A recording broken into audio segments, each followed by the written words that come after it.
자, 오늘은 한국교회가 지키는 어린이 주일입니다. 여기에는 어린이 주일이란 게 없는데 한국교회는 어린이 주일이 있습니다.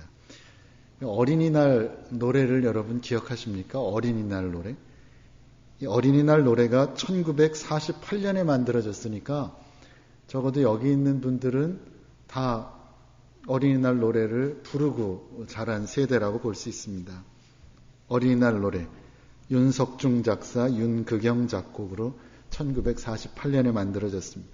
날아라 새들아 푸른 하늘을, 달려라 냇물아 푸른 벌판을, 5월은 푸르구나 우리들은 잘한다, 오늘은 어린이날 우리들 세상. 어릴 때 불렀던 기억이 있습니다. 1923년 5월 1일이 첫 번째 어린이날이었다고 합니다. 그러다가 일제시대에 폐지되었다가 1946년 5월 첫째 주일을 어린이날로 다시 부활시켰고 1975년 5월 5일부터 정식 공휴일로 지정되어서 오늘까지 이르고 있다고 합니다. 이런 질문을 해봤습니다. 미국이나 캐나다에는 어린이날 또는 어린이 주일 이런 게 없는데 왜 한국에는 어린이날이 있었을까? 그리고 지금도 물론 있습니다만은 왜 한국에는 어린이날이 있을까요? 그런 질문을 해봤습니다. 제 나름대로 내린 답은 이겁니다. 미국이나 캐나다와는 다르게 과거에 한국은 매일매일이 어른들의 날이었기 때문이다라는 생각이 들었습니다. 아주 가부장적인 전통 속에서 어린이들에게 있어서는 권리라고 하는 것을 찾아볼 길이 없었습니다. 과거에 어린이들에게 요구되었던 것은 무조건적인 복종입니다. 순종이라는 정도도 아니고 무조건적인 복종이었습니다. 옛날을 생각해 보시면 분명히 그럴 겁니다. 집에서도 그랬고 학교에서도 그랬습니다. 집에서도 맞았고 학교에서도 맞았습니다. 학교에서 심하게 맞았는데 아무리 심하게 맞아도 기분 나쁘다는 내색 한번 할 수 없었습니다.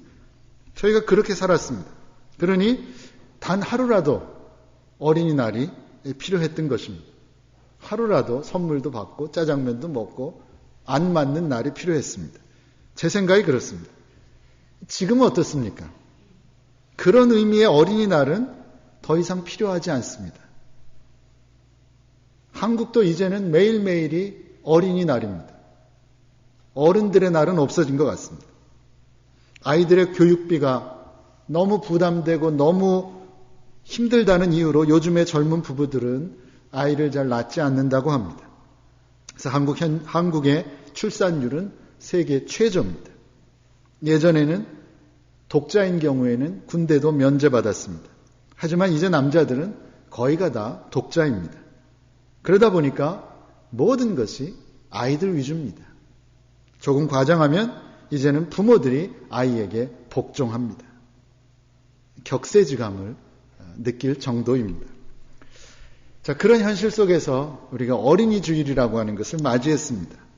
우리의 자녀들을 어떻게 대하고 우리의 자녀들을 어떻게 교육해야 하겠습니까? 참 중요한 문제인데 제가 이런 부분에 대해서 전문적인 지식이 있는 사람도 아니고요. 성경에서 말씀하시는 것을 그대로 여러분에게 전해드리려고 합니다. 오늘 함께 읽은 본문 에베소서 6장 1절부터 4절에서는 부모의 할 일이 무엇인가, 자녀의 할 일이 무엇인가를 구분해서 가르쳐 줍니다. 먼저 자녀들에게 요구되는 것은 부모에 대한 순종과 공경입니다.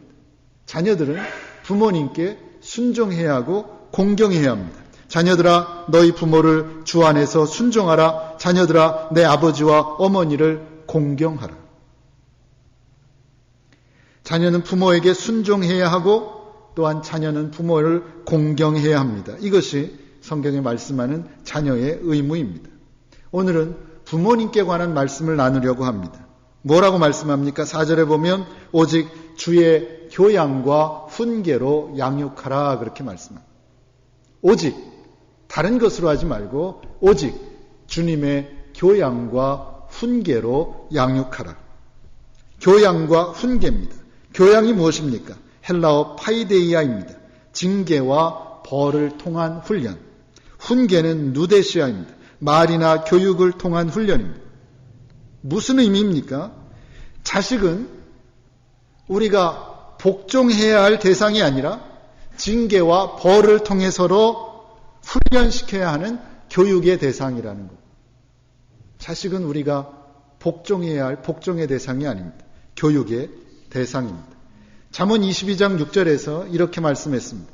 마땅히 행할 길을 아이들에게 가르치라. 그리하면 늙어서도 그것을 떠나지 아니하리라. 하나님의 말씀인 성경은 아이들에게 마땅히 행할 길을 가르치라고 명령합니다. 그것도 어려서부터 가르쳐야 한다고 말씀합니다. 왜 그렇습니까? 3살 버릇이 80까지 가기 때문입니다. 그러면 우리가 가르쳐야 할 마땅히 행할 길은 무엇일까요?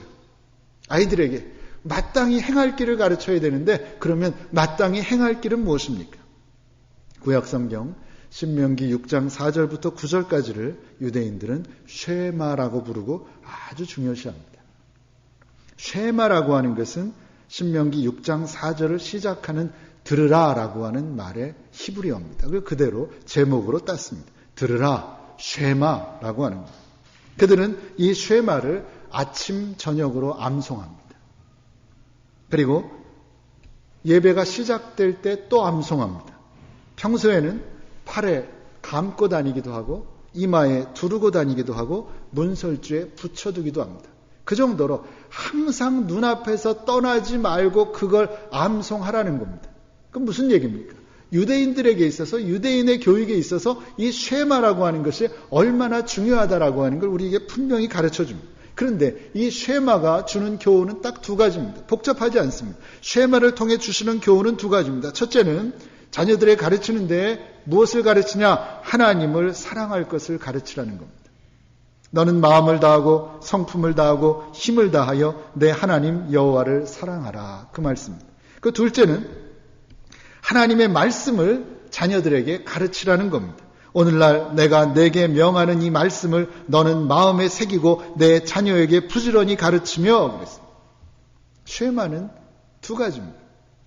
교육하면 유대인들인데 유대인의 교육의 핵심이 쉐마인데 쉐마는 2가지를 말씀합니다. 첫째는 하나님을 사랑해라. 둘째는 하나님의 말씀을 자녀들에게 가르쳐라.